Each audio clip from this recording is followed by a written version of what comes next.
Kalau kita puas, saya canangkan 8%. Bung Karno, proklamator, beliau pernah mengatakan, gantungkanlah cita-citamu setinggi langit. Kalau kau tidak sampai langit, minimal kau jatuh di antara bintang-bintang. Indonesia sedang memasuki babak baru yang belum pernah terjadi sebelumnya. Untuk pertama kalinya dalam sejarah modern, negeri ini berdiri tegak dan berani mengambil alih kendali atas kekayaan yang selama ini hanya menjadi angka di laporan ekspor, tetapi tidak benar-benar dirasakan oleh rakyatnya sendiri. Semua di tahun ini ketika Presiden Prabowo menandatangani sebuah peraturan pemerintah yang mengguncang meja ekonomi global.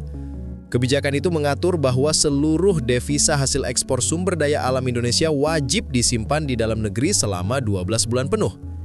Tidak ada lagi celah, tidak ada lagi alasan. Setiap dolar yang dihasilkan dari tambang, perikanan, perkebunan, mineral, dan komoditas strategis lainnya harus masuk ke sistem keuangan Indonesia. Kebijakan ini terlihat sederhana, tetapi efeknya luar biasa besar. Selama puluhan tahun, uang hasil ekspor Indonesia justru berputar di bank-bank Singapura, Hong Kong, Swiss, dan berbagai pusat keuangan global lainnya. Mereka memanfaatkan uang Indonesia untuk memperkuat ekonomi mereka, sementara rakyat Indonesia hanya menerima sisanya.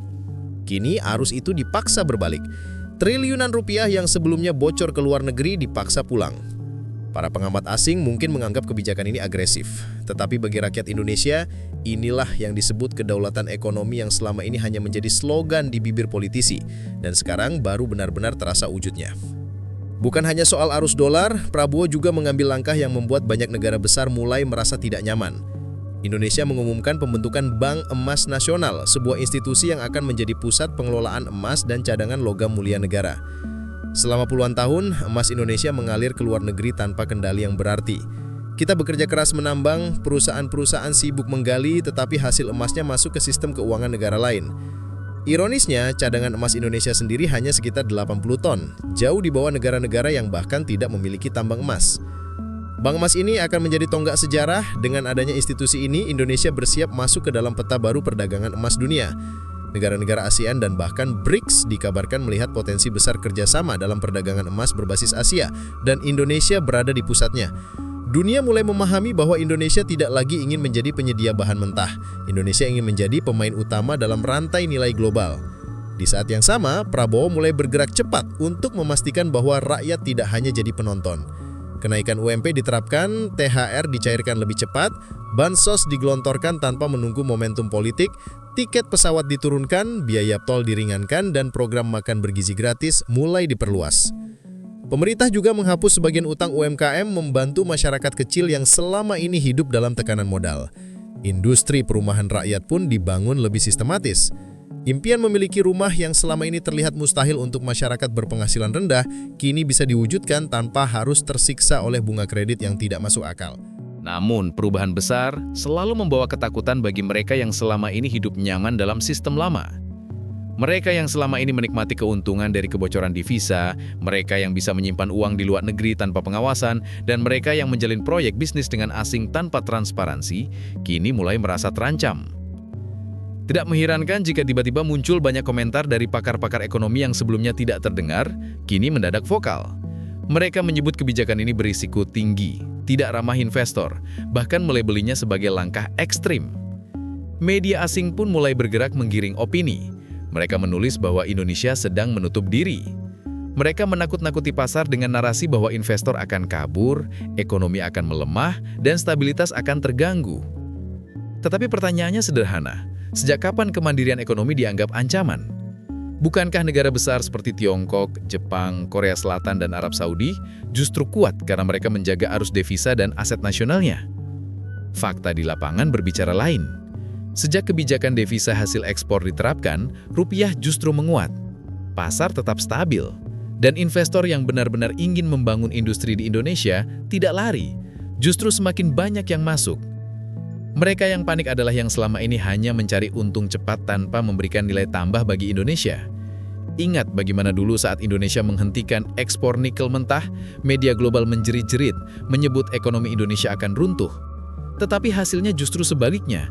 Indonesia kini menjadi raksasa nikel dunia. Keputusan itu terbukti benar. Polanya sama. Setiap kali Indonesia ingin mandiri, ada pihak yang merasa terganggu. Kita harus sadar bahwa kebijakan ini bukan hanya soal ekonomi, ini soal kedaulatan. Indonesia sedang bergerak menuju posisi baru dalam percaturan dunia. Bergabungnya Indonesia dengan blok ekonomi BRICS adalah langkah strategis yang meruntuhkan dominasi Barat dalam menentukan arah kebijakan ekonomi kita. Dengan BRICS, Indonesia punya pilihan baru.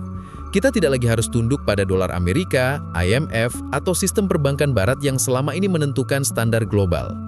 BRICS menawarkan pasar alternatif, sistem pembayaran alternatif, dan ruang manuver yang lebih besar bagi negara berkembang untuk menentukan kebijakan ekonominya sendiri. Indonesia tidak lagi harus mengikuti arus global. Indonesia mulai menciptakan arusnya sendiri. Inilah yang membuat banyak pihak gelisah. Bukan hanya dari luar negeri, tetapi juga dari dalam negeri. Para elit yang selama ini menikmati keuntungan dari akses istimewa ke ekonomi asing mulai kehilangan pijakan.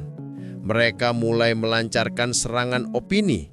Mereka menggiring narasi seolah-olah kebijakan ini membahayakan rakyat. Mereka menyebarkan ketakutan agar masyarakat ragu.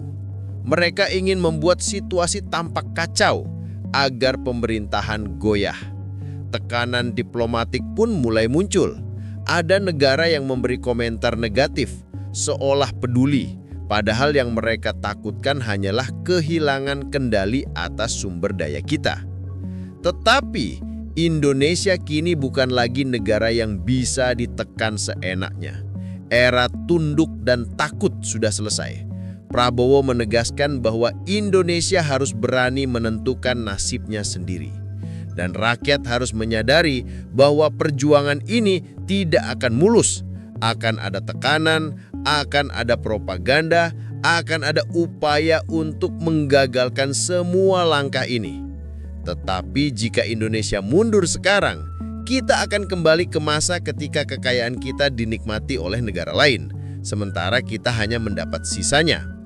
Jika kita maju, Indonesia akan memasuki era baru sebagai kekuatan ekonomi yang berdaulat. Pertanyaannya sekarang adalah, apakah kita siap berdiri bersama Indonesia, atau kita akan tetap terjebak dalam pola lama yang membuat kita hanya menjadi penonton? Indonesia sedang berubah, dan perubahan besar selalu datang dengan perlawanan. Tetapi satu hal pasti, sejarah tidak pernah berpihak pada mereka yang takut. Sejarah berpihak pada mereka yang berani melangkah. Indonesia sedang melangkah dan dunia sedang memperhatikannya.